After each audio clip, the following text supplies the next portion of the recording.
Já estamos de volta aqui com Identidade Geral pela sua rádio e pela TV Novo Tempo.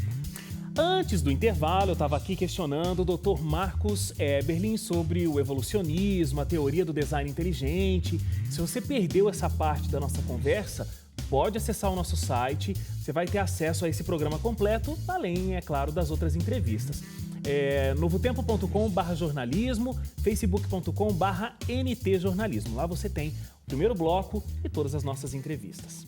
Dr. Marcos, o senhor é presidente da Sociedade Brasileira do Design Inteligente. A gente passou aqui por esse assunto já no primeiro bloco, mas me diga, quais são as marcas, quais são as provas realmente científicas, e não pseudocientíficas, mas as provas científicas, de que existe um criador, existe alguém que planejou esse universo assim como a gente o vê hoje. O senhor chama de designer.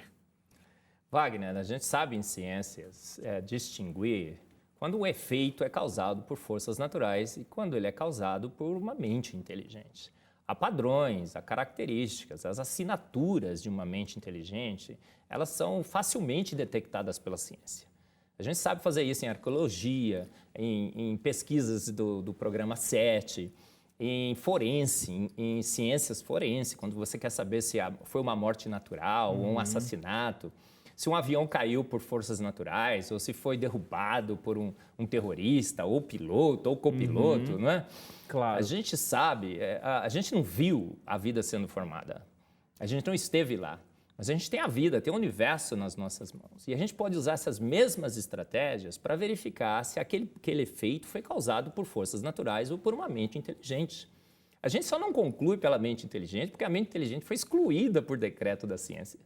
Mas quando a gente coloca as duas causas possíveis sobre a mesa, coloca a vida, a gente vê ali assinaturas muito claras da ação de uma mente inteligente. A informação, por exemplo, que rege a vida é totalmente arbitrária. Não existe nenhuma lei que conseguiria explicar. Foi uma mente inteligente que estabeleceu o código da vida, como o código ASCII do computador foi uma mente inteligente que o fez. Claro.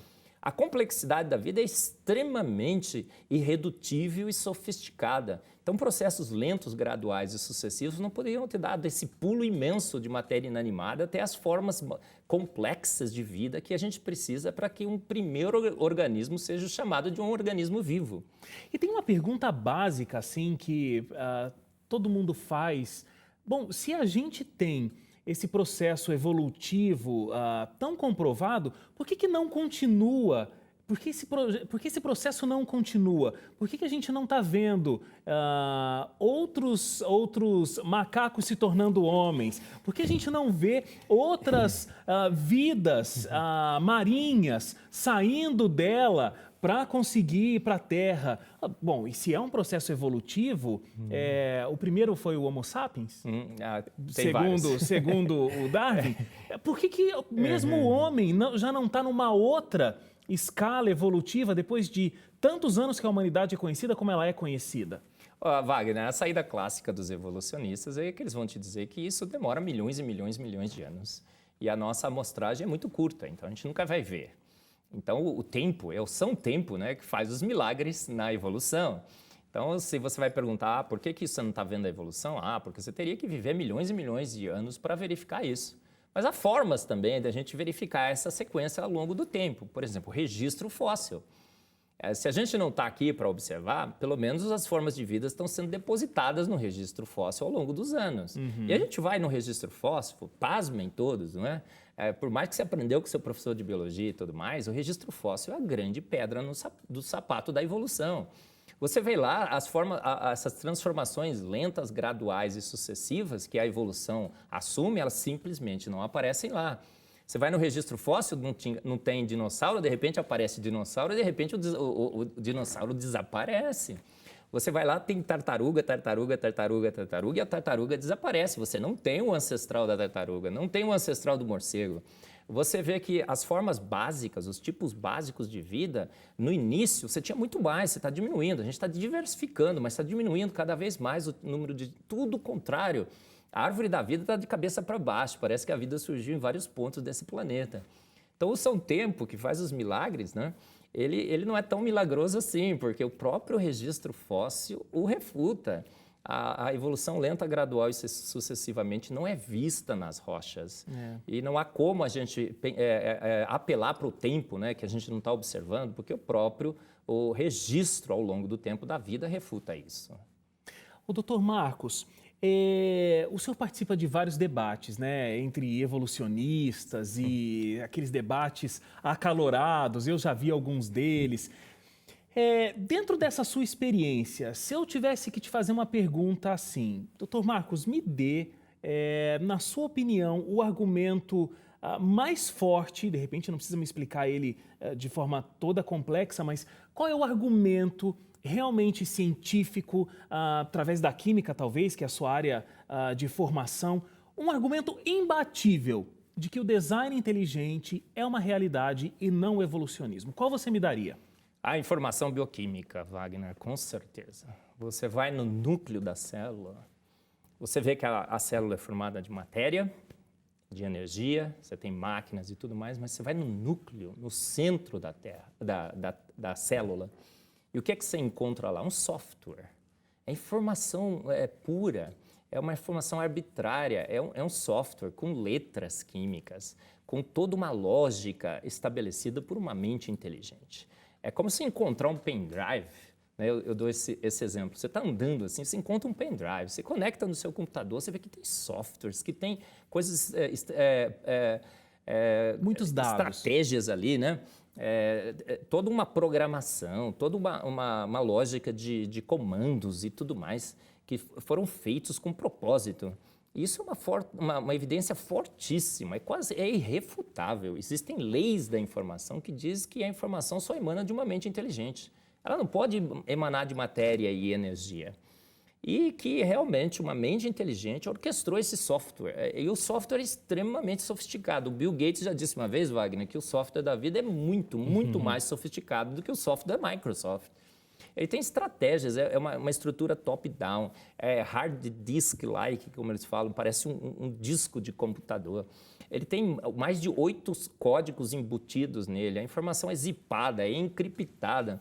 É um absurdo de evidências ali naquela informação do código da vida que apontam como nunca antes para uma mente inteligente. E é muito difícil de refutar isso. É ir contra os dados e contra a lógica, não dizer que aquilo ali é uma evidência fortíssima da ação de uma mente inteligente no universo e na vida. O senhor comentou sobre os fósseis e que eles são a grande evidência do evolucionismo, mas, na verdade, se a gente pensar direitinho, é a maior pedra no sapato do evolucionismo. Sim. Existe alguma pedra no sapato do design inteligente? Existe algum argumento que o senhor ouve e é difícil conseguir explicar para quem não entende ou não acredita no design inteligente? Eu acho que a grande pedra no sapato do design inteligente não são os seus pressupostos, não são suas estratégias. Ele é 100% ciência. Ele é ciência na sua mais pura essência. Ele é melhor ciência que a ciência que a gente faz hoje. O problema grande do design inteligente são as suas implicações indiretas. O design inteligente, não há como você negar isso, aponta para uma mente inteligente, aponta para um ser inteligente, aponta para um criador. E se você for analisar... Aponta para Deus. Se você for analisar do ponto de vista teológico e filosófico, o melhor candidato é Deus. E o melhor candidato é o Deus bíblico. E isso realmente é repugnante para muitos na ciência.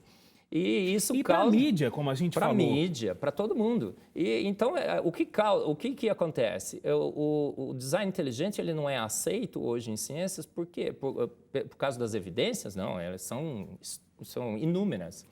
Por causa dele não ser ciência? Não, é ciência na sua mais pura essência. Ele não é aceito porque as pessoas não gostam do design inteligente. E cientista não deveria ter gosto, mas ele tem. E ele não gosta do design inteligente, fala, então eu não quero saber dessa teoria. Eu vou continuar com a minha e vou defendê-la até a última gota de evidência. Mas, infelizmente, está acabando.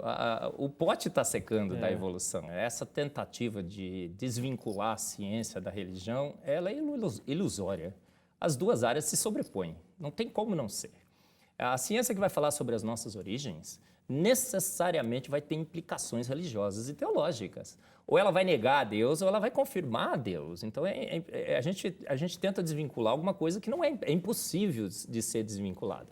Se eu acho que só tem matéria e energia nesse universo, e se eu acho que eu fui criado por um processo evolutivo, uma grande explosão, Big Bang, aquela poça primordial formou um ser que lenta, gradual e sucessivamente, passando pelos chimpanzés, chegou na gente, chegou pelo ancestral símio comum que se dividiu nos chimpanzés e nos homens.